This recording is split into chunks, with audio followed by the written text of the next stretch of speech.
कि आप किसी गरीब घर के बेटा हो, कार्यकर्ता हो, जिसका संघर्षपूर्ण जीवन रहा है, वो आगे बढ़ जाएगा, ऐसा मुझे अब नहीं लगता है। आर्थिक तौर पे मजबूती है, मैं समझता हूँ, मेरा अपना व्यक्तिगत व्यू है। मैं आकलन जो 40-42 साल का 1977 में मैं अनुग्रह नारायण कॉलेज का प्रेसिडेंट बन गया था, उसी समय छात्र सेनेटर भी हो गया। और बाद के दिनों तक का जो मैंने देखा, धीरे धीरे राजनीति में गिरावट आ गई। मुझे लगता है कि काम प्रधानता नहीं है, और वो पैसे की प्रधानता है और चमचागिरी की प्रधानता है। हम लोग बहुत कोई मजबूत घर से भी नहीं थे। मेरे परिवार के जो अन्य सदस्य थे, मेरे चाचा, उन्होंने संभाल लिया, और यहाँ तक जो मैं पहुँचा वो संयुक्त परिवार और परिवार के अन्य सदस्यों के आशीर्वाद से ही मैं यहाँ तक पहुँचा। अन्यथा मेरी उतनी आर्थिक स्थिति मजबूत नहीं थी कि मैं पढ़ता और परिवार को चलाता। कहीं ना कहीं मुझको पढ़ाई भी छोड़ना पड़ता और राजनीति में आने का तो कोई प्रश्न नहीं उठता था। लंबा सफ़र है, संघर्ष, पूर्ण संघर्ष है, कष्टदायक संघर्ष है, मगर जनता का प्यार, लोगों का आशीर्वाद यहाँ तक मुझे पहुँचा दिया है। मैं चुनाव हार जीत तो होती रहती है, मैं हारा भी जीता भी, मगर 2 प्रत्याशी जिनको मैं नहीं भूल सकता है, डॉक्टर सीपी ठाकुर जी, जिनका आशीर्वाद मुझे मिलता रहा, और डॉक्टर ईशन आर्या साहब। सीपी ठाकुर से भी मैं लड़ा, हारा जीता। सुरेंद्र श्रीवास्तव से भी मैं लड़ा था। मैं उनसे उतना अटैचमेंट था, मैं उतना करीब का अटैचमेंट नहीं था। और बात के जबकि सुरेंद्र श्रीवास्तव जब बीमार पड़े या उनकी जो मौत हुई तो मैं गया था वहाँ। नमस्कार, चौखट के इस खास एपिसोड में आप सभी का स्वागत है। और आज हमारे साथ हैं रामकृपाल यादव, 5 बार लोकसभा सांसद रहे हैं। आज इनकी इस साक्षात्कार से पहले हमारी ये रिपोर्ट देखिए। अब हर चौखट पर NBC 24।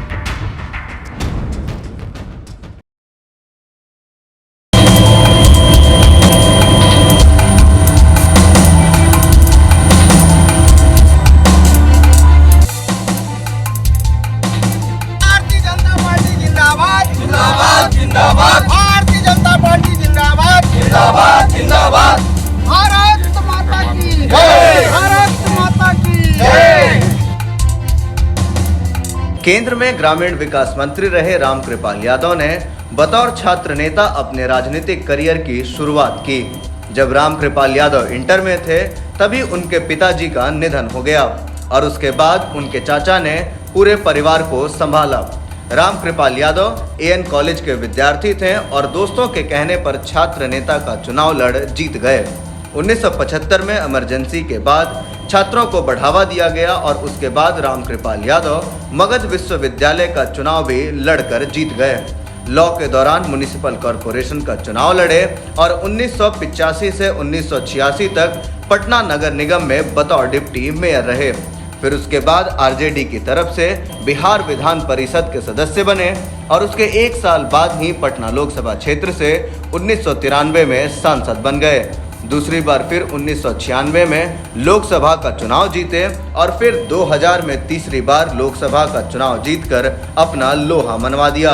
2009 में परिसीमन कमेटी के कहने पर पटना लोकसभा को पटना साहिब और पाटलिपुत्रा में बांट दिया गया और इसी साल 2009 में लालू यादव यहां से चुनाव लड़े मगर हार गए।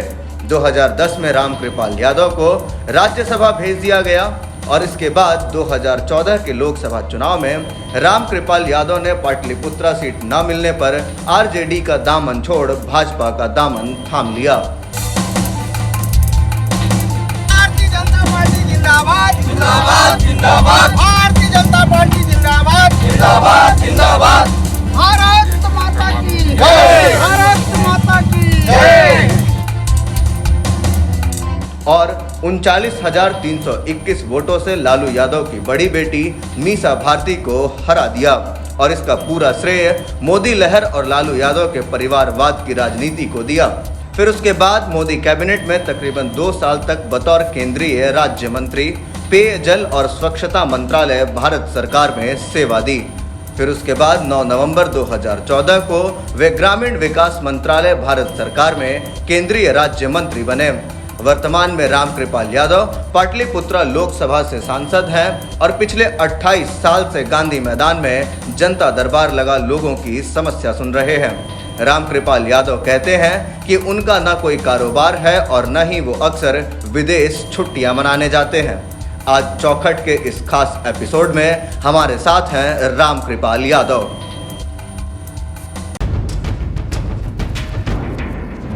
अब हर चौखट पर NBC 24।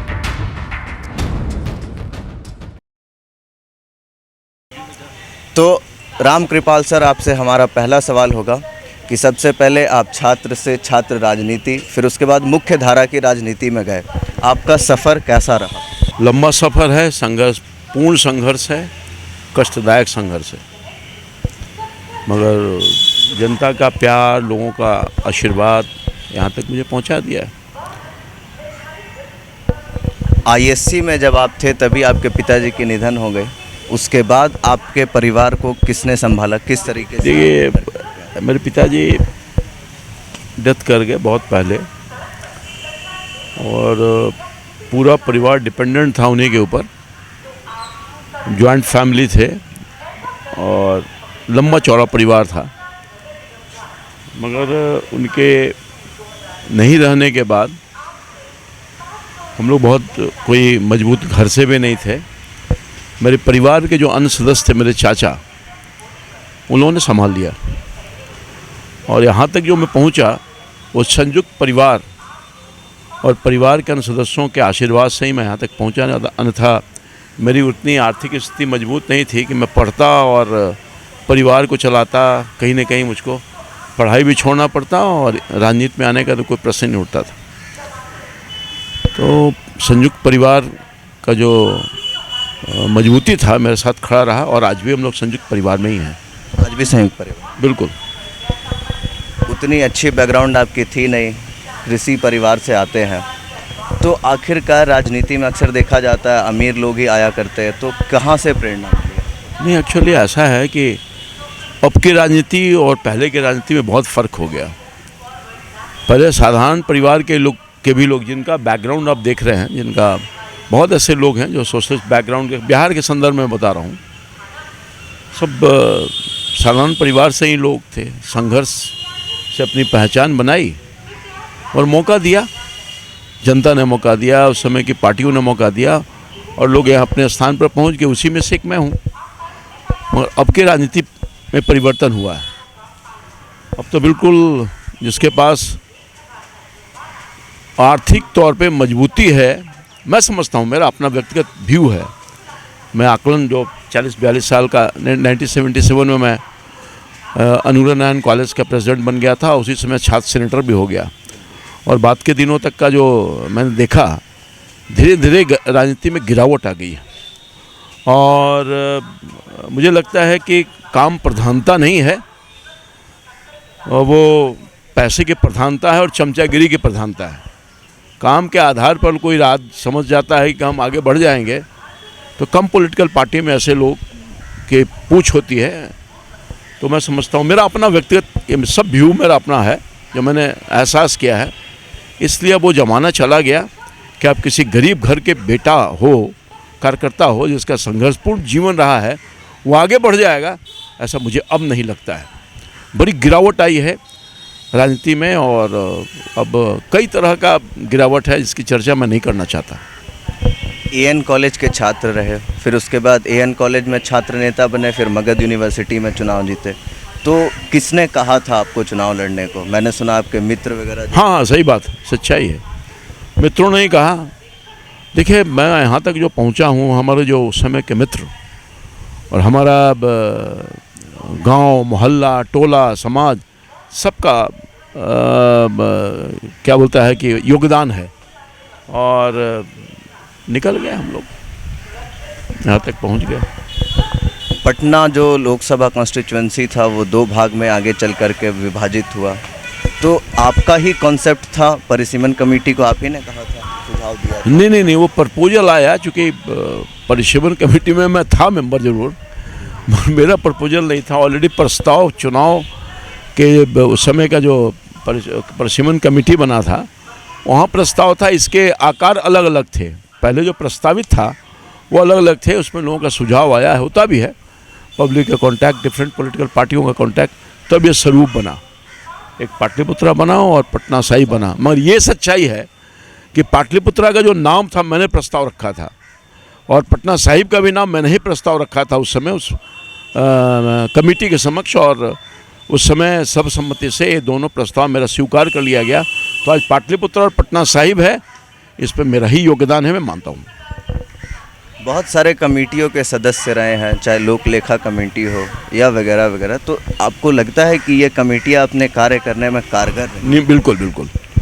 जो स्टैंडिंग कमेटियाँ हैं तो कारगर रही है। मैं तो मंत्री भी था, लगभग 4.5 पौने 5 साल तक मंत्री भी था। तो स्टैंडिंग कमेटियाँ जो है, स्टैंडिंग कमेटी की परिकल्पना बहुत बाद में हुआ है मगर कारगर है, और वो समझिए कि मिनी पार्लियामेंट उसको कह सकते हैं। तो बहुत योगदान होता है, सरकार को सहयोग करने में बहुत योगदान होता है, बहुत सारी चीज़ों को, तथ्यों को उजागर करने का काम करता है। तो इफेक्टिव है कमेटियाँ, नो डाउट, पार्लियामेंट की कमेटियाँ इफेक्टिव है। कुछ सवाल राजनीति से करेंगे। सीपी ठाकुर पे बराबर हमलावर रहते थे। देखिए, व्यक्तिगत रूप से राजनीतिक प्लेटफॉर्म पर हैं तो स्वाभाविक है, हमारा जो पक्ष पर प्रतिपक्ष में है वो हमलावर रहेगा, हम हैं तो उनके ऊपर हमलावर रहेंगे। मगर हमारा ऐसा करैक्टर नहीं रहा है। मैं जो डिफरेंट पॉलिटिकल पार्टी में भी आज भी हम उसी सम्मान के साथ देखते हैं जो मेरे बुजुर्ग हैं, जो मेरे सीनियर हैं, जो एक भाई, बड़ा भाई होना चाहिए, एक पिता समान होना चाहिए। तो डॉक्टर सीपी ठाकुर जिससे रिश्ते मेरे बहुत ही मधुर रहे हैं, उनका भी जो झुकाव था, उनका भी जो वो सोच था मेरे प्रति बहुत सकारात्मक रहा। मेरा भी उनको हमेशा सम्मान किया है। देखिए, 2 वाक़या मैं बता रहा हूँ। मैं चुनाव हार जीत तो होती रहती है, मैं हारा भी जीता भी, मगर 2 प्रत्याशी जिनको मैं नहीं भूल सकता है, डॉक्टर सीपी ठाकुर जी, जिनका आशीर्वाद मुझे मिलता रहा, और डॉक्टर ईशन आर्या साहब। सीपी ठाकुर से भी मैं लड़ा, हारा जीता। सुरेंद्र श्रीवास्तव से भी मैं लड़ा था। मैं उनसे उतना अटैचमेंट था, मैं उतना करीब का अटैचमेंट नहीं था। और बात के, जबकि सुरेंद्र श्रीवास्तव जब बीमार पड़े या उनकी जो मौत हुई तो मैं गया था वहाँ, डिफरेंट पॉलिटिकल पार्टी में रहते हुए, विपक्ष में रहते हुए भी। तो ये संस्कार है, भारतीय संस्कार है। और ईशन आर्या साहब, जब मैं चुनाव उनसे जीत गया तो उन्होंने खुद से आकर के मुझे आशीर्वाद दिया। तो ये कैरेक्टर था पहले का, मगर अब उसमें गिरावट आई है। अब जब पॉलिटिकल दुश्मन को समझता है कि हम एक दूसरे का जातिगत दुश्मन है, व्यक्तिगत दुश्मनी हो गया है, ये मैं खुले मन से मैं बोलता हूँ। तो पहले और अब में बहुत गिरावट आई है। बहुत नीचे स्तर पर पॉलिटिकल विरोधियों को साधने के लिए बहुत नीचे स्तर पर लोग जाते हैं। शायद मैं समझता हूँ कि हमारी ये सभ्यता संस्कृति नहीं रही है। मैंने तो देखा है, मैं एक बार पार्लियामेंट में स्पीच किया, यूपीए में का पार्ट था और कांग्रेस की सरकार थी, तो महंगाई बहुत था। तो महंगाई पर जब मेरा स्पीच हुआ तो बाहर जब मैं निकला तो जबकि मैं हमलावर था सरकार के नीतियों पर और विपक्ष पर भी, बाहर निकला तो मुझे याद है कि अटल बिहारी वाजपेयी जी ने पीछे से आकर के मुझे, जब हम लोग लोकसभा से बाहर आए तो थपथपाने का काम किया था। तो ये संस्कार था, अब वो सब में गिरावट आई है। आपने बात की गिरावट की, लालू परिवार से संबंध में कैसे है? वो व्यक्तिगत संबंध रहा है, पॉलिटिकल संबंध रहा है, ठीक रहा।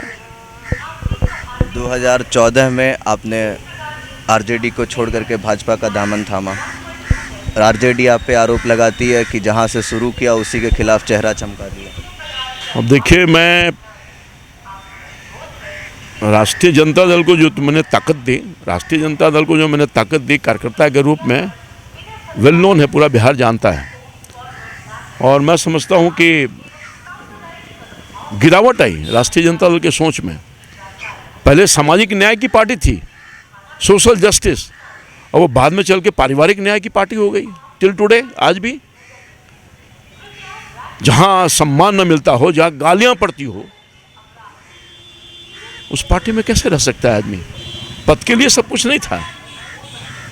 जहाँ सम्मान में नहीं मिले वहाँ कैसे आदमी, यानी सांस लेने में भी तकलीफ हो रही थी।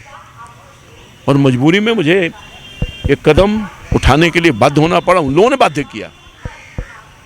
और मैं ज़्यादा नहीं खोलना चाहता हूँ, वो उचित भी नहीं होगा। जो मेरी सोच है उसके हिसाब से बहुत सारी बातें हैं जिसको मैं नहीं बोलना चाहता हूँ कैमरे पर। मीडिया में बहुत सारी खबर चली, अंत में जो है तैयार हो गए थे आरजेडी आपको टिकट देने के लिए पाटलिपुत्रा से। कौन? आरजेडी तैयार हो गई थी पाटलिपुत्रा से आपको टिकट टिकट लेंगे हम, उसी के लिए। हम टिकट के लिए थोड़े अलग हुए थे, हम तो सम्मान के लिए अलग हुए थे, सम्मान के लिए अलग हुए थे। जहाँ सम्मान नहीं मिले वहाँ सोना के वो कुर्सी पर भी बैठा दो, सोना के वो पलंग पर भी सुला दो, तो नींद आएगी क्या? स्वाभिमानी आदमी को कभी नहीं आएगा। मैं स्वाभिमानी आदमी हूँ, मैं चोर नहीं हूँ, स्वाभिमानी आदमी हूँ। इसलिए मैं समझता हूँ कि निश्चित तौर पे कोई भी स्वाभिमानी आदमी जिसके स्वाभिमान थोड़ा भी है, अगर किसी कोई ठेस पहुँचाने की कोशिश करेगा तो यही स्टेप उठाएगा जो मैंने उठाया था। 2014 में आपने महल की लाडली को 39,300 कुछ वोटों से हराया, फिर उसके बाद ही आपको मंत्रिमंडल भी मिल गया केंद्र में, तो भाजपा के साथ कुछ ऐसी बातचीत हुई थी क्या? मैंने 40,000 मतों से मैंने हराया था, 39 नहीं 40, बाद के दिनों में 39 हुआ, 39,000 समथिंग। मैंने थोड़ा ही हराया था, हमारे जो मेहनत के कार्यकर्ता थे, आवाम थी, जनता था, उसने हराया था। व्यक्ति थोड़ा कोई हराता है।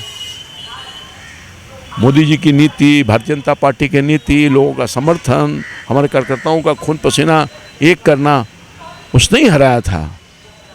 ये हार जीत तो हमारे कार्यकर्ता की होती है भाई, जैसे खून पसीना लगा करके पार्टी की नीतियों को होता है। और मोदी जी का जो नेतृत्व रहा और मोदी जी का जो आज काम है, तो दुनिया सराह रही है। बाइडेन से भी अधिक लोकप्रिय दुनिया में अगर कोई है तो मोदी है। मोदी जी तो एक गरीब घर का आदमी निकल करके ईमानदारी से, निष्ठा से जनता की सेवा की, और लोगों को आस्था था, बदलाव लोग चाहते थे। जो कांग्रेस पार्टी थी उसने, या उस समय का जो यूपीए था, उसने नाश कर दिया था पूरे देश को, बर्बाद कर दिया था, लूट लिया था, जनता के अरमानों को कुचलने का काम किया था। और लोग इस गुस्से में थे कैसे चेंज हो, और उसमें एक ऐसा व्यक्तित्व आ गया जो गरीब घर का पिछड़ा समाज का बेटा था, जिस पर बिहार की जनता ही नहीं पूरे देश की जनता ने विश्वास किया, और एक बार नहीं 2 बार मुझे सफलता दिलवाने का काम किया है। इसलिए मोदी जी का काम, मोदी जी की लोकप्रियता, मोदी जी का चेहरा, यही तो था। कार्यकर्ताओं का मेहनत, जनता का आशीर्वाद, ये सब मिलाकर जीत होती है।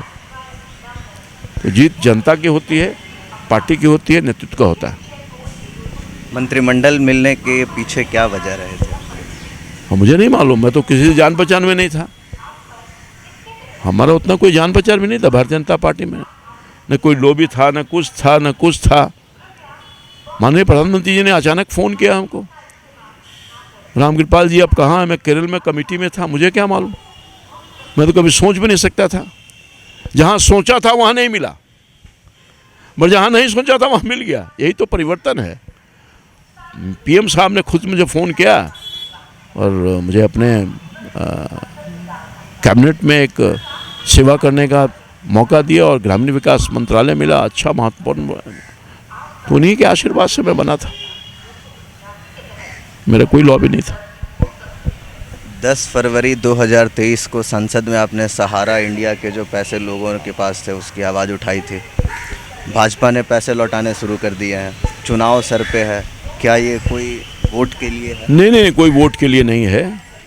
अब बताइए, 10 साल से अधिक समय से घर घर का सहारा इंडिया में पैसा लगा हुआ था। लोग तड़प रहे थे, तरस रहे थे। मेरे पास गरीब, साइकिल पर चलने वाला, फुटपाथ पर चलने वाला, लुंगी वाला, गंजी वाला, अंडा वाला, दूध वाला, सब्जी वाला, यही तो आता था मेरे पास। हाथ जोड़ करके प्रार्थना करता था, मेरा पैसा लौटवा दीजिए रामकृपाल बाबू, मेरे मेहनत की कमाई है, खून पसीने की कमाई है। 2-2 रुपया, 4-4 रुपया जो कमाता था, उसके कमाई का पैसा सहारा इंडिया में था और फंसा हुआ था। मैं उसकी पीड़ा को रखने का काम किया। मैं आभार व्यक्त करना चाहता हूँ आदरणीय प्रधानमंत्री जी का, आदरणीय अमित शाह जी का। सहकारिता मंत्री वही हैं, और सुप्रीम कोर्ट में इस मामले को ले जाने का काम, चूँकि मामला फंसा हुआ था, सुप्रीम कोर्ट और कई संस्थाओं में मामला फंसा हुआ था, वहाँ मजबूती के साथ गरीब की आवाज़, जो परेशानी हालत में था, बेचैन था, आम गरीब लोग करोड़ों, हिंदुस्तान, सिर्फ पटना बिहार का नहीं, हिंदुस्तान का, जो मैं सवाल खड़ा कर रहा था, 5 MP ने पीछे समर्थन किया। हमारे इस राज्य में भी है, हमारे राज्य में भी है। और मैं धन्यवाद देना चाहता हूँ माननीय प्रधानमंत्री जी का और माननीय सहकारिता मंत्री श्री अमित शाह जी का, कि दोनों के प्रयास से, सुप्रीम कोर्ट के चाह से आज गरीबों को पैसा लौटाना प्रारंभ हो गया है। चुनाव से कोई मतलब नहीं है। और हमारी पार्टी चुनाव देकर काम नहीं करती है भाई। भारतीय जनता पार्टी का वो एंगल नहीं होता है। देश हित में, राष्ट्र हित में, गरीब हित में, किसान हित में, मजदूर हित में, नौजवान हित में, यही तो काम कर रही है भारतीय जनता पार्टी। और इसीलिए तो उनकी लोकप्रियता दुनिया में आज फैली है कि लोग उनके क्या बोलते हैं उसको, ऑटोग्राफ के लिए परेशान हैं। दूसरे कंट्री, आज तो मैं जिंदगी में पहली बार देखा कि राष्ट्राध्यक्ष दूसरे कंट्री का, अपने प्रधानमंत्री का पहली दफा पैर छू के आशीर्वाद ले रहा है भाई। ये हाल है और नहीं। बॉस बोल रहा है, मोदी बॉस। तो ये लोकप्रियता है। और उसी लोकप्रियता कोई ऐसे ही थोड़े हो गया है, काम देखा ना, देश की व्यवस्था को मजबूत किया, देश को जो कोरोना के काल से निकाल करके, जहां देश की अर्थव्यवस्था न जाने कितनी बर्बाद हो गई, कितने कंट्री कंगाल हो गए दुनिया का, मगर मोदी ने अपनी कार्यकुशलता से, अपनी क्षमता से, अपनी ईमानदारी और निष्ठा से, अपनी नीतियों से, मोदी ने आज जो 10वें स्थान पर था, मोदी जी के आने के पहले वो 5वें स्थान पर हो गया। अब आने वाला तीसरा टर्म में भी मोदी ने कहा है कि मैं तीसरा टर्म, जनता का जो मिजाज है, तीसरा टर्म भी आएंगे और हम तीसरे स्थान पर ले जाएंगे। और 1947 जब आएगा, वो 2047 जब आएगा, तो दुनिया का 1 नंबर, विश्व का 1 नंबर पर भारत अर्थव्यवस्था में हो जाएगा। दुनिया में विश्व गुरु का स्थान प्राप्त करने का काम भी कॉन्फिडेंस है, ये कॉन्फिडेंस है, चूँकि काम कर रहे हैं वैसा। तो ये है देश का परिवर्तन। और ये है देश, बता दीजिए कि इस पूरे 10 साल होने जा रहे हैं, 1 पैसे का किसी मंत्री पर आरोप लगा हो, प्रधानमंत्री की बात छोड़िए, कहीं कोई करप्शन का चार्ज आया हो, कहीं भ्रष्टाचार। आरोप तो लगते रहते हैं। अरे आरोप लगाने वाला कौन है भाई? ऐसे हवा में आरोप लगा दीजिएगा, हवा में नहीं आरोप लगेगा। ये कौन आरोप लगा रहा है? नाम बदलने से अडानी अंबानी है, सब फ्रॉड लोग हैं जो इस तरह का बात बोलते हैं। अडानी और अंबानी जो है, देश के व्यवस्था को मजबूत किया है, देश को ऊंचाइयों पर ले जाने में सहयोग, जितने ये व्यापार करने वाले लोग हैं, वो न रहे तो देश बढ़ेगा, उसकी अर्थव्यवस्था बढ़ेगी। उसने आत्मनिर्भर भारत को बनाने में एक महत्वपूर्ण सहयोग करने का काम किया है। इसलिए ये सब बेतुकी बयान बोल रहे हैं, अपने काले चेहरे को उजला करने के लिए सब गलत आरोप लगा रहे हैं। नाम बदल रहे हैं, यूपीए से इंडिया का हो जाएगा, इंडिया होने से नाम से हो जाएगा, चेहरा बदल जाएगा। कौन लोग हैं? वही तो हैं जो 20 लाख करोड़ रुपये का घोटाला में सम्मिलित लोग हैं। देश की अर्थव्यवस्था को ख़त्म कर दिया, देश को बर्बाद कर दिया, देश की जनता की गाढ़ी कमाई को, जो खजाना में था, उसको लुटेरे लोग तो हैं ये सब लोग। कुछ जेल में गए हैं, कुछ जाने वाले हैं, सब डरे हुए हैं, सहमे हुए हैं, जितने लोग हैं। लेकिन विपक्ष तो कहता है कि सीबीआई ईडी का गलत इस्तेमाल कर रही है। क्यों? सीबीआई ईडी का गलत इस्तेमाल कर रही है। कहाँ गलत? हमें कहाँ डर लग रहा है सीबीआई ईडी से? हमारे पास भेज दो, हमें तो राजनेता है ना भाई। 6 बार 5 बार लोकसभा, 1 बार राज्यसभा, 2 बार विधान परिषद, तो हमारे यहाँ भेज दो ना। हमको कहाँ डर लग रहा है? वही लोग हैं जिनके चोर के दारी में तिनका नहीं होता है। ये सब चोर दिख रहा है ना, इनकी संपत्ति, इनकी प्रॉपर्टी, ये सब वही लोग हैं। ये जो विरोध करने वाले, इंडिया में जो नया नाम दिया है, ये सब कौन लोग हैं? वही परिवारवाद, भ्रष्टाचार, यही के पोषक लोग तो हैं। उन्हीं लोगों को विरोध है और किसी को विरोध नहीं है। देखिएगा आने वाले समय में 2024 में क्या नतीजा होता है। सीईओ डॉक्टरों पर आपने आरोप लगाया, कार्य ठीक से नहीं करते हैं। सीईओ डॉक्टरों पर, तेजस्वी यादव भी आपसे एक बार आपके क्षेत्र में मिले, उन्होंने भी फटकार लगाई लोगों को। तो क्या लगता है? हमसे नहीं मिले। नहीं, आपसे नहीं मिले। एक बार मीटिंग हुई थी जब, तो फटकार लगाई थी उन्होंने कि कार्य अब देखिए भाई, नीतीश कुमार जी के नेतृत्व वाली जो सरकार है ना, ये बिल्कुल फेल हो चुकी है हर मोर्चे पर। शिक्षा व्यवस्था नहीं है, चिकित्सा व्यवस्था नहीं है, डेवलपमेंट का काम नहीं हो रहा है, भ्रष्टाचार का पूरा दुकान खोला हुआ है। ये एक डिपार्टमेंट पर माननीय मुख्यमंत्री जी ने समीक्षा बैठक की और सारा ट्रांसफर पोस्टिंग रद्द कर दिया। कोई हमें चुनौती है, अगर है मुख्यमंत्री जी को साहस और भ्रष्टाचार को रोकना चाहते हैं और संरक्षित नहीं कर रहे हैं, तो जितने ट्रांसफ़र पोस्टिंग हुआ है, अब उद्योग तो है नहीं पटना में, बिहार में, यही ट्रांसफ़र उद्योग तो हो गया है, सब जगह मिलेगा गड़बड़ी, सब जगह, केवल राजस्व विभाग में नहीं, जितना डिपार्टमेंट में हुआ है ट्रांसफ़र पोस्टिंग, सबका फाइल मंगा लीजिए और नियम के अनुसार कौन हुआ है ट्रांसफ़र, कौन नहीं हुआ है, दिख जाएगा। मैं चुनौती देता हूँ, है हिम्मत हो, जांच कर ले। जांच करने जहां बढ़ेंगे उसी दिन की सरकार चली जाएगी। बाढ़ सुखाड़ की समस्या से बिहार लगातार परेशान रहता है। बिल्कुल सही बात आपने कहा। और बाढ़ में कुछ साल पहले आप भी गए थे एक बार, तो गिर गए थे, तो क्या लगता है बाढ़ का इलाज बाढ़ कैसे? कहाँ यार, सुखाड़ ही सुखाड़ है। जहाँ बाढ़ आना कहाँ आ रहा है? उत्तर बिहार में कहीं बाढ़ दिख रहे हैं? पहले की बात। अरे हाहाकार मचा हुआ है। मैं लगातार जा रहा हूँ अपने क्षेत्र में। कल ही 5 जगह पर रोक करके किसान में जो आक्रोश था, मैं उसको एक्सप्लेन नहीं कर सकता हूँ। मैंने रात में फ़ोन किया अपने चीफ इंजीनियर को, एक्जीक्यूटिव इंजीनियर को, पानी आ ही नहीं रहा है नहर में। सोन नहर से पानी हमारे क्षेत्र में आता है और पूरे बिहार में हाहाकार, पीने को पानी नहीं है, तरस रहे हैं। सरकार कहती है कि हम हर घर में नल से जल दे रहे हैं। 25% से भी कम हर घर में नल से जल आ रहा है। मैं इसको अपने मीटिंग में बुलाया था, मैं मीटिंग में उठाया था इसको। एक बार मुख्यमंत्री जी के समक्ष मीटिंग हुआ था, उसमें में उठाया था बहुत पहले, और अभी दिशा की जो मीटिंग हुई थी, मैंने उसको उठाने का काम किया था। हर दिन 50 फ़ोन आता है पानी के लिए, हैंड पाइप दिलवा दीजिए। सरकार ने नीतिगत फैसला ले लिया, हम कोई हैंड पाइप नहीं देंगे। जलस्तर भाग गया, सूखा पड़ गया, पानी नहीं आ रहा नहर में, किसान में हाहाकार मचा हुआ। हमारे इलाके में कई ऐसे इलाके हैं बिहार में, सिर्फ पटना की बात में नहीं बोलो, अपने संसदीय क्षेत्र का, जहाँ पर पानी के बगैर बिचड़ा रोप नहीं रहा है किसान, रोपनी समाप्त, सूखा हो गया है। आज अकाल की स्थिति उत्पन्न हो गई है। मुख्यमंत्री जी को आगे आना चाहिए और इस किसान इस मुसीबत से निकालने के जो पानी का संकट है, पीने का पानी और खेत का पानी, इसको कैसे हम ठीक ठाक करें, उस पर कहाँ विचार कर रहे हैं। ये तो दूसरे काम में लगे हुए हैं। इनको तो लग रहा है कि हम संयोजक बन जाए, अध्यक्ष बन जाए, इसी काम में लगे हुए हैं। बिहार की जनता का जो दायित्व इनके ऊपर है, अपने दायित्व का निर्वहन कर रहे हैं। ईमानदारी से आप बताइए कि क्या काम हो रहा है?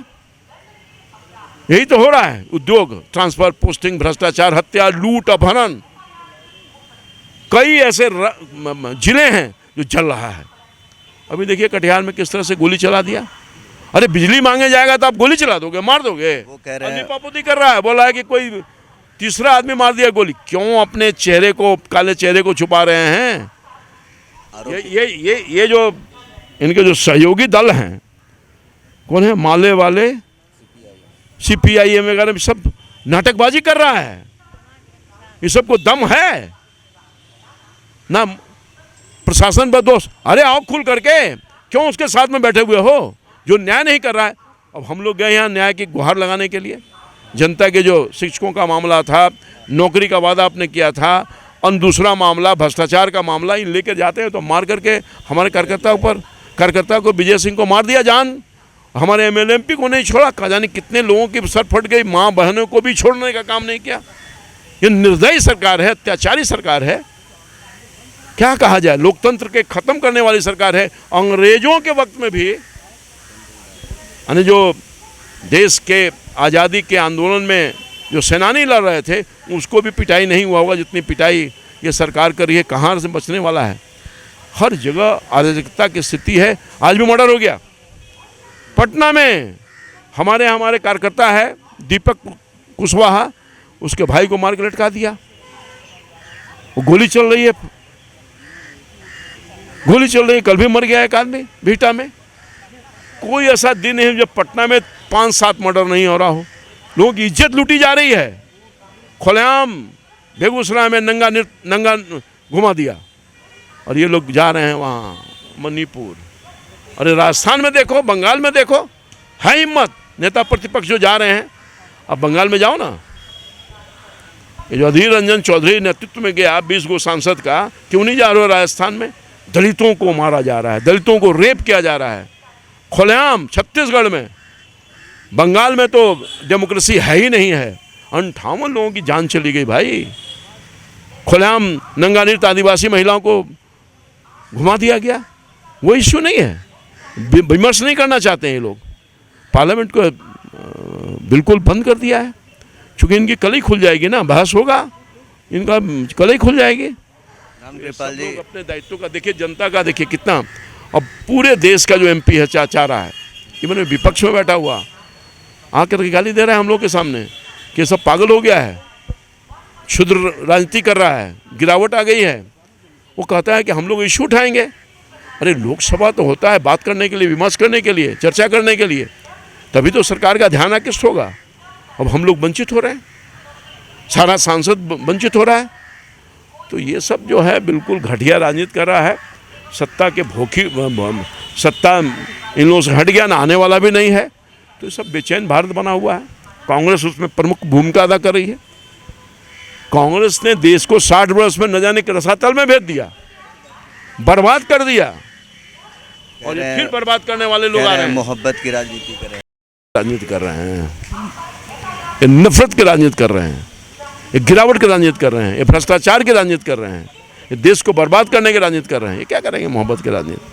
हम भारतीय जनता पार्टी या जो एनडीए है सरकार, ये मोहब्बत नहीं बांट रही है। हर जगह मोहब्बत, कोई जाति, कोई धर्म, कोई मजहब से नहीं, सबके लिए काम, सबके लिए कल्याण। कोई बताओ, एक एग्जाम्पल देते हैं कोई? आपने कटिहार की बात की, सरकार कह रही है बिहार सरकार की भाजपा ही इसके पीछे कहीं ना कहीं ले आओ, फांसी चल लगा लटका दो। अगर भाजपा के कोई कार्यकर्ता कर किया है, भाजपा किया है, तो उसके साजिश को तुम्हारे पास शासन है, सत्ता है, आईबी है, ताईबी है, ले आओ। कह नहीं ला रहे हो? अपने कमियों को छुपाने के लिए विपक्ष पर आरोप लगा रहे हो। ये सब चलने वाला नहीं है। बिहार की जनता उखाड़ कर फेंक देगी इनको। आने दीजिए मौका। 24 और 25, 24 में भी जाएंगे और 25 में तो निश्चित तौर पर जाना कोई रोक नहीं सकता है। इसलिए ये सब लोग देश को बर्बाद करने वाली विपक्ष में लोग हैं। प्रदेश को तो बर्बाद करिए दिया। कोई है, कहीं पढ़ाई हो रहा है, आपने बोला शिक्षा के बारे में, कहीं डॉक्टर है कहीं, चले जाइए किसी गांव के हॉस्पिटल में, वो सब छोड़िए ना। हमारा दियारा इलाका है, मैं यही एग्जाम्पल देता हूँ, ये राजधानी के नाक के नीचे है। ये राजधानी में दानापुर का दियारा इलाका है। वहाँ एक डॉक्टर अगर हमको बता दीजिएगा, एक मास्टर बता दीजिएगा। अरे यहाँ मीटिंग में, जिला परिषद की मीटिंग हो रही थी, वहाँ के जो प्रतिनिधि हैं वो बोल रहे थे कोई सुनवाई नहीं हो रहा है भाई। हम खुद देखते हैं जा कर के, कहीं कोई स्कूल में शिक्षक नहीं, कोई पढ़ाई नहीं, मास्टर साहब आ रहे हैं जा रहे हैं। ये हाल है। कितना शिक्षकों की कमी है, तो शिक्षक बहाली में तो राजनीति कर रहे हैं ये। अब बेचारा कितना 10 साल 20 साल से काम कर रहा है, उसको बोला बिहार पब्लिक सर्विस कमीशन को फेस करिए, बताइए। तो वीडियो नहीं बन जाएगा, सीओ नहीं बन जाएगा। यानी 15 साल 20 साल से जो पढ़ाई कर रहा है, उसी के बल पर आपकी शिक्षा व्यवस्था चाहे आप ताल ठोक रहे हैं, और उसको बोल रहे हैं बिहार पब्लिक सर्विस कमीशन में जाइए, राज्य का दर्जा तभी आपको मिलेगा। तो ये सब डॉक्टर नहीं, शिक्षक नहीं, दवाई नहीं। बोले थे दवाई कमाई, और क्या नारा लग रहा था, कहाँ है दवाई कमाई? न दवाई है, न कमाई है, न न्याय मिल रहा है। बोलिएगा तो ठाए कर देगा। अरे मैं कल गांव में गया था, पानी के लिए आंदोलन करने के लिए लोग बोल रहा था, मगर वहीं गांव के लोग बोला कि हमको तो गोली लग जाएगी। ये भय है, ये भय इस सरकार से हो गया है। लाठी लग जाएगी, जान मार देगा हमको। अपनी अभिव्यक्ति को व्यक्त करने का भी साहस बिहार की जनता को नहीं हो रहा है। ये हालात पैदा कर दिया है ये सरकार।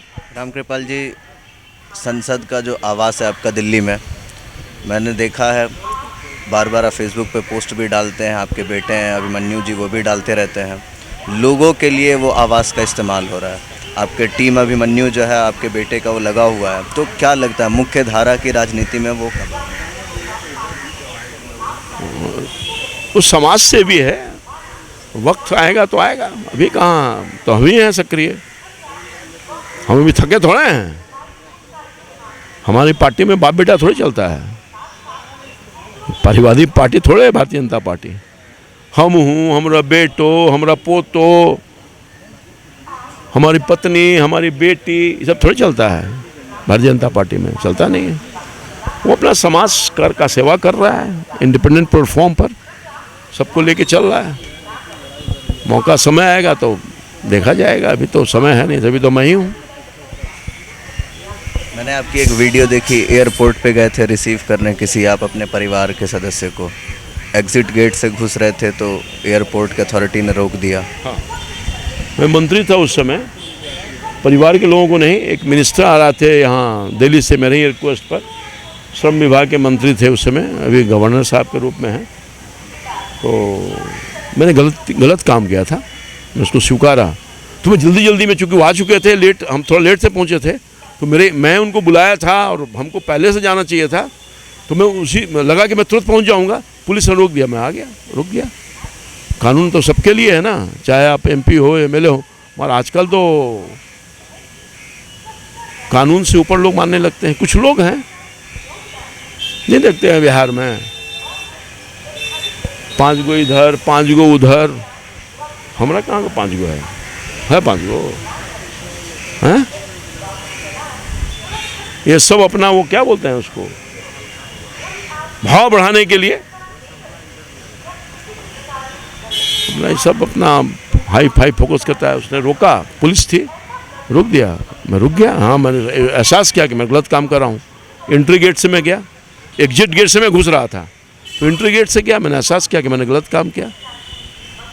बिजली में धांधली, धान की खरीद पर दिक्कत, नौबतपुर में पुल निर्माण, ये सब कार्य जो हैं, बिजली में धांधली, धान की खरीद में परेशानी, उसी के साथ साथ नौबतपुर में एक पुल निर्माण का कार्य, तो ये सब कब तक? देखिए अभी मैंने हाल के दिनों में, जब इनका कौन यात्रा था, समाधान यात्रा, तो समाधान यात्रा में मैं गया था। मैं विपक्ष में अकेले था, चूँकि मुख्यमंत्री जी तो हैं जहाँ समाधान पूरे बिहार में घूम कर यात्रा कर रहे थे, तो पटना में भी समाधान यात्रा का जब समापन हो रहा तो मैं गया था उनसे बात करने के लिए। तो मैंने सारी बात रखी। नौबतपुर में जाम का सवाल है, मैंने कहा ओवरब्रिज बना दीजिए भाई, बहुत दिक्कत हो रही है। मैंने यही नहीं कहा, मैंने कहा जो मसूरी का जो रेलवे का गुमटी जो सैंक्शन करवा दिए हैं उसका अलाइनमेंट चेंज किया, काम रुक गया है, रेलवे भी काम रोक दिया है। और राज्य सरकार, चूँकि राज्य सरकार जब सहमति नहीं देगी, पहले सहमति हो गया था, अलाइनमेंट चेंज हुआ, तो वो अलाइनमेंट चेंज हो गया तो उसमें भी सहमति लेने की ज़रूरत थी। तो राज्य सरकार सहमति दी, 80 करोड़ रुपये की लागत से उसका जो अप्रोच रोड बनने वाला है वो नहीं बन रहा है, पैसा नहीं दिया जा रहा है, टेंडर हो गया है, पैसा नहीं आ रहा है अभी तक। मगर ये बात सही है कि चूँकि उसका वो कॉस्ट बढ़ गया तो रिवाइज एस्टिमेट गया है और सैंक्शन की स्थिति में है। और हम अभी GM की बैठक हुई थी हाल में रेल का, तो उन्होंने कहा है कि अगले 2-3 महीने के दरमियान हम वहाँ प्रारंभ कर देंगे, तो रेलवे का पार्ट तो बन जाएगा। राज्य सरकार देगी कि नहीं देगी मुझे नहीं मालूम, मगर वहाँ राजनीति लोग कर रहे हैं और सब लोगों को पता है कि मैंने 2018 में सैंक्शन करवाया था उसको, और बाद में जब काम लगा वहाँ के लोगों ने विरोध किया, बंद करवा दिया, ठेकेदार को, लेबर को मार के भगा दिया, तो उस समय तो कोई खड़ा नहीं हुआ था। अब बाद के दिनों में जब अलाइनमेंट चेंज हो गया, सब कुछ आ गया, तो पैसा राज्य सरकार को देना है। मगर केंद्र सरकार जो रेलवे का है वो काम प्रारंभ हो जाएगा, मुझे पूरा भरोसा है। दूसरी बात ये, उसका भी मैंने उठाया था, माननीय पथ निर्माण मंत्री भी थे, जो डिप्टी CM हैं, एक अलग से भी बैठक में उठाया था। ये सारी समस्या और जो मेजर समस्या था और कई महत्वपूर्ण समस्या जिसका जिक्र मैं ट्रॉमा सेंटर की चर्चा मैंने की थी। कई ऐसे महत्वपूर्ण सवाल हैं जो ज्वलन सवाल बहुत पहले से है। हर विधानसभा क्षेत्र में ये डेमा दरियापुर पुल में निर्माण हो, बहुत पुराना डिमांड था, तो खैर सरकार ने उसको सैंक्शन कर लिया है। और यही नहीं, कई पथ निर्माण के विभाग का भी कई स्वीकृति तो सब जगह हाँ भर दिए थे मुख्यमंत्री जी, मगर अभी तक उसका कोई नतीजा नहीं आ रहा है। और नौबतपुर में अधिकारी गए थे, मुख्यमंत्री के निर्देश पर अधिकारी गए थे, वो फाइल कहाँ दबा हुआ है, पड़ा हुआ है, मुझे नहीं मालूम। इसलिए कई सवाल जो बहुत पुराने सवाल थे उसको मैंने उठाया था। तो सरकार को देना है पैसा, पहल तो सरकार का है। राज्य सरकार जब तक देगी नहीं पैसा तो काम कहाँ से होगा। भारत सरकार का कोई योजना, एक ही योजना लंबित है जो हमसे संबंधित है, वो मसौढ़ी गुमटी का, उसका निर्माण होगा, पक्का होगा। अभी तो अमृत स्टेशन का भी शुभारंभ हो रहा है। पूरे देश में अमृत स्टेशन का वो चयन हुआ है, प्राइम मिनिस्टर ने चयन किया। उसमें मसौढ़ी जो है तरंगना स्टेशन, उसका भी उसमें था लिस्ट में। तो 6 तारीख को उसका शिलान्यास भी होने जा रहा है माननीय प्राइम मिनिस्टर साहब के कर कमलों हाथ द्वारा। तो इस तरह से काम हो रहा है। यही नहीं, एक बड़ा काम और हमने करवाया जो बहुत ज्वलन समस्या था। ये पूरे पटना गया लाइन में इलीगल अनऑथराइज वे में लोग आना जाना करते थे, तो उससे दुर्घटनाएं होती रहती थी। बंद करता था रेलवे के माध्यम से, लोग खोल देते थे, तो काफ़ी दिनों से मैं लगा हुआ था। तो 2 जगह पर तय हो गया है, जितना 21 को पटना से लेके गया तक 21 को अनऑथराइज वो रास्ता है, मार्ग है, जिसको वो अंडरपास हो जाएगा। वो भी 2 से 3 महीना में काम लगने वाला है सब जगह। और ये मुगल सराय से लेकर के ये झाझा क्यूल तक का जो इलाका है, वहाँ भी 10 को जो अनऑथराइज गेट है जिसमें आना जाना लोग करते हैं, वो भी बन जाएगा। तो ये सारा कुछ काम हो रहा है, रेल का बहुत सारा काम हो रहा है। और भारत सरकार बहुत सारा काम योजनाओं में, आपको मैं बता दूं कि जो बिहार सरकार का जो बजट का आकार है, वो आकार का 76% भारत सरकार पैसा देती है अनुदान के रूप में या लोन के रूप में, और मात्र 24% ही पैसा लगता है। अब बताइए, पानी का इतना किल्लत है, अब हाहाकार मचा हुआ है। अपने विम के लिए, अपनी प्रतिष्ठा के लिए नीतीश कुमार जी ने पैसे को वापस कर दिया। उन्हें मेरा घर में नल जल हो गया है। ये योजना पूरे देश में लागू हो गया है, करोड़ों घरों में चला गया। माननीय मोदी जी के इस प्रयास से हर घर में नल जल योजना दिया जा रहा है। मगर बिहार सरकार कहती है कि हमारा सब हो गया, हम नहीं होगा। अब पीने के लिए पानी का हाहाकार है। सबसे मूल समस्या आज के दिन में है पूरे हमारे संसदीय क्षेत्र में, पूरे बिहार में पीने का पानी का समस्या और खेत में पानी का समस्या। क्या होगा मुझे नहीं मालूम। और बात है कि प्राकृतिक भी सहयोग नहीं कर रही है, मगर सरकार का ये दायित्व बनता है ना कि आप उसकी अल्टरनेटिव व्यवस्था कीजिए। क्यों जिद पड़े हुए हैं, क्यों नहीं हैंड पाइप दे रहे हैं। पानी का लेयर भाग गया, पानी नहीं ऊपर से होने से या नहर में पानी नहीं आने से लेयर भाग गया। खेत की पानी के बाद बोलिए, पीने का पानी नहीं है भाई, पीने का पानी नहीं है। आप नौबतपुर से आते हैं, पता करिए आपके गांव में गया है, एक बूंद भी आपके नहर में पानी है? मैंने सेक्रेटरी जल संसाधन से बात किया, जो एडिशनल चीफ सेक्रेटरी के रैंक के हैं, चेतन प्रसाद से मैंने कहा, डीएम पटना को कहा, दोनों डेयरी एंड सोन के चीफ इंजीनियर से मैंने कांटेक्ट किया। औरंगाबाद जो बलिदास से जहाँ पानी आता है मेन, उससे मैं लगातार कांटेक्ट में हूँ। स्कूडियन से मैं कांटेक्ट में हूँ, लगातार मैं कांटेक्ट में हूँ, लगातार गुहार लगा रहा हूँ। कोई उपाय नहीं, मुझे आंदोलन करना पड़ेगा, कोई उपाय नहीं है। क्योंकि पटना की जनता को, बिहार की जनता जो प्यासे मर रही है, खेत में उसका अकाल पड़ने वाला है, सब क्यों नहीं सब्सिडी दे रही है सरकार? रामकृपाल जी, क्यों नहीं मुआवजा का व्यवस्था करने का काम करी? क्यों नहीं पानी की व्यवस्था कर रही है? तो इसलिए हम लोग आंदोलन करेंगे, कोई उपाय नहीं मेरे पास। अब तो बहुत सारे दल एक साथ आ गए हैं आप लोगों के साथ। बिहार में बात करें तो चिराग पासवान है, पशुपति पारस हैं, जीतन राम मांझी हैं। तो 25 के चुनाव में मुख्यमंत्री का चेहरा कौन बन सकता है? 25 के विधानसभा चुनाव में बिहार से मुख्यमंत्री का, ये तो हमारा नेतृत्व तय करेगा ना। भारतीय जनता पार्टी अपने नेतृत्व में कहती है, भारतीय जनता पार्टी हम लड़ेंगे। भारतीय जनता पार्टी का ही कोई चेहरा होगा, भारतीय जनता पार्टी का ही कोई करता चेहरा बनेगा ना। 25 तो अभी बहुत टाइम है, भारतीय जनता पार्टी का ही कोई कार्यकर्ता चेहरा बनेगा, ये तय है। आपकी क्या संभावना है? हमारी कहाँ संभावना है भाई? कुछ नहीं संभावना है। हम ये सब सोचते भी नहीं कभी, ख्वाब पाल रहे हैं, कोई संभावना नहीं है। आखिरी सवाल होगा आपसे। कल से जो है सदन स्टार्ट हो रहा है, तो कल से संसद जो है वो शुरू हो रहा है, संसद सभा। तो क्या क्या मुद्दों को आप उठाने जा रहे हैं आपकी? अरे क्या क्या मुद्दा बोलने देगा तब ना भाई। ये जो विपक्ष वाला सब है ये बोलने कहाँ दे रहा है। हमारे कई ज्वलन समस्या, पानी का सबसे बड़ी समस्या उठाएंगे। हमारे क्षेत्र से कई जुड़ी हुई समस्या इसको उठाना चाहते हैं। बहुत सारी समस्या है, मत बोलने देगा तब ना। अभी हाँ, एक बड़ी बात मैं भूल गया। बेटा में बहुत मुश्किल से हम लोगों ने एयरपोर्ट दूसरा ग्रांट करवाया। मोदी जी की सरकार ने की थी 2017-18 में। ज़मीन मांगा गया, कुछ ज़मीन दिया है, उसकी चारदीवारी भी हो गई है, पर ज़मीन और मांगा जा रहा है। क्योंकि वहाँ पर जो ज़मीन उपलब्ध है उस ज़मीन में एयरबस नहीं उतर सकता, अंतर्राष्ट्रीय स्तर का वो एयरपोर्ट नहीं बन सकता है। मगर नीतीश कुमार जी की मनसा साफ नहीं है, वो नहीं चाहते हैं, ज़मीन एक्वायर नहीं कर रहे हैं, वो पेंडिंग पड़ा हुआ है। तो ये मामला है, मैंने उठाया भी था परसों, नियम 377 के अधीन मैंने इसको उठाया भी। ये भी एक बहुत बड़ा महत्वपूर्ण समस्या है। सरकार की मनसा है, अच्छा मनसा नहीं है, और भी ज़मीन मांगा जा रहा है। क्योंकि जो ज़मीन दिया गया वो अंतर्राष्ट्रीय मानक के एयरपोर्ट नहीं बन सकते हैं। जितना ज़मीन है उसमें जितना पटना में कैपेसिटी है उसी कैपेसिटी से बनेगा वो। तो सरकार उसको बना के क्या करेगी जब उसका बड़ा लाभ नहीं मिलने वाला है। तो सरकार गुहार कर रही है मगर लोग ज़मीन नहीं दे रहे हैं। राजगीर की बात करते हैं, राजगीर में बने एयरपोर्ट, कोई दिक्कत नहीं है, वो भी बिहार का पार्ट है, पर्यटन स्थल है। मगर आप जिद किए हुए हैं, राजगीर बनेगा, पटना में नहीं बनेगा। पटना से क्यों नाराजगी है भाई? अब पटना नहीं, पूरे बिहार की जनता उससे लाभ उठाने वाली है। जितना लोड है इस एयरपोर्ट पर, हालांकि भारत सरकार ने पैसा दिया, उसका नवीकरण हो रहा है पटना एयरपोर्ट का, मगर वो जितना